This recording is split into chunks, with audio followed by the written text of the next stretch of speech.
Hey, I'm Cynthia and I'm so glad you're here.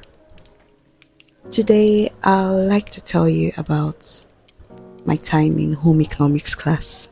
Yes, we're throwing it all the way back with this one. Let's take a deep breath and begin.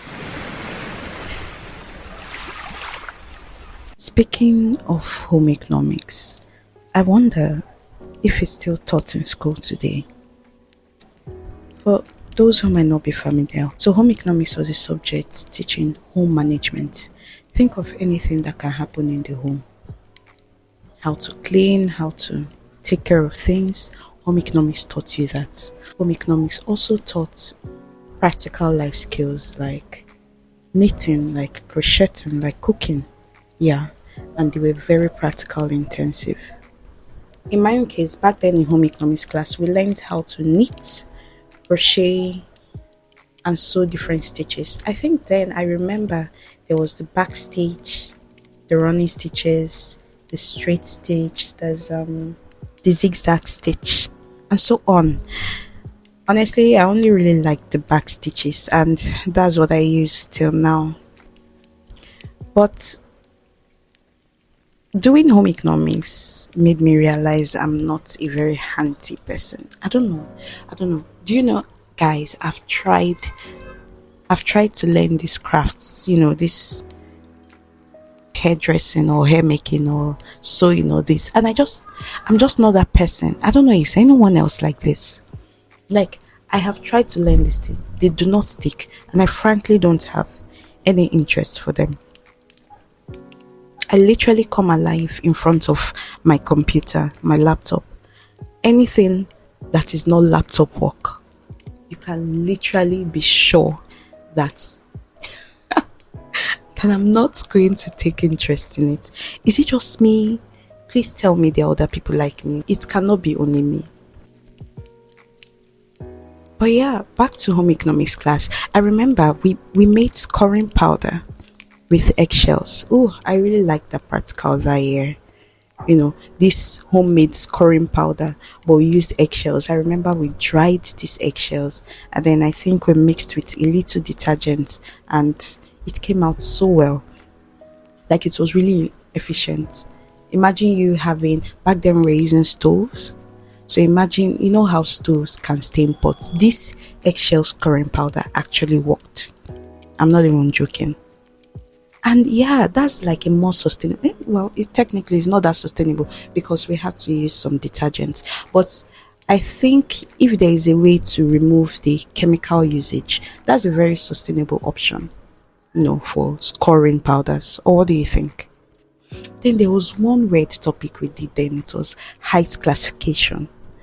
That was when they introduced us to dwarf, short. There was petite. I think there was something called Miss Petite. I don't know. Then there's the average height, the tall, and the giant. Honestly, I don't really understand why this had to be learned. But when I think about it again, I guess it makes sense, especially as regards the fashion and sewing classes. Yeah, the height classifications were important for that. Then there was the almighty cooking practical. Let me tell you guys, it was a whole carnival. The teachers loved it. And honestly, we students would have loved it, but we're usually too stressed on those days. And frankly, despite contributing for those practicals, most of the food went to the teachers. Now, did I really learn anything from the practical cooking? Honestly, no. But I remember clearly my dessert that day was juice. We're asked to pick what we'll drink with our meal, and for my group, I eagerly shouted, "Pineapple juice!" I mean, pineapple is sweet, right? So I was imagining myself drowning in sweet, natural pineapple juice here. Wrong. It came out so tiny. Oh my god. I think that may be why till now I don't care for juices. They're such a waste. We should have gone for Zobo like the other group. Now that I think of it, I'm getting a little salty over again. For those who don't know, Zobo is a hibiscus drink. Very, very tasty. You use cloves, pineapple, dates. Yeah, that's what you use. And ginger, yes, ginger. That's what you could use to make it. Although other people, newer variations of it now have things like beetroots and some other things added to it. But Zobo generally is a very healthy, nutritious, tasty drink. But look at me, we went for pineapple juice instead of Zobo. Oh my god, I'm still so salty. Anyway, that's that. Why am I even remembering it? Oh yeah, I saw some Chinese children online doing like an advanced form of home economics. I'm talking about flawless embroidery. They were cooking colorful meals. They were knitting, crocheting, and so on. I had to wonder if it's still in the curriculum. I mean, the Nigerian curriculum, and if it is still taken seriously. Also, is it not amazing that as kids, everyone was involved in these tasks, both male and female students? Hear me out. This was showing that those skills, cooking, cleaning, and all of that, those practicals showed that these are essential skills for everyone, right? How come we grew up to be so polarized about these things? And I mean, think about it. If back then in school, both boys and girls were required to make the scoring powder, and see, this is what I even forgot to add. After making the scoring powder, you come to school with a dirty pot, and we had the practical session in class where every student comes out, and then you bend down and you wash your dirty pot with the scoring powder you made. Everybody did it. It wasn't a girl thing. It wasn't a boy thing. Everyone had to learn how to do it, right? For the cooking classes, everyone did it. It wasn't a boy thing. It wasn't a girl thing. To show that everybody could use that skill, right? So what happened by the time we became adults? How come every 2 minutes there's a gender war on social media?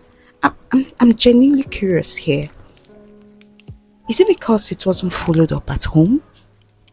Like, maybe if parents followed up and, complimented the efforts of the home economics teachers in schools, maybe everyone, all hands would have been on deck. Boys will not be dragging about, oh, how cooking is a woman's job, and women will not be so agitated about cooking. I don't know. I think this is the issue. Maybe the boys, after learning these things in school, they go back home and they're still told, oh, don't do anything, let your sister do it. Maybe that's what happened. Oh well, now home economics has been replaced with YouTube. Yes, there's YouTube to teach everything that you would have learned in home economics class. But I think in this age of rapid technological advancement, where we can use this tool and that tool to create these things, we should have adult craft lessons. Yeah, one that would organize this kind of class and even throw in competitions for that feel and for the bonding. Because as technology advances, there will be more need for human connection. So yeah, I just give someone an idea to implement. I know it already exists, but I don't think at this point they can't be too much. Do it and charge people for it. Make it fun and be sure to limit the use of technology in the arena. Everything must be made with hands. That would be really dope, I think. So yeah, honestly, there's no real point to this one. Just felt like rambling. Alright, I'll catch you another time. Stay refreshed.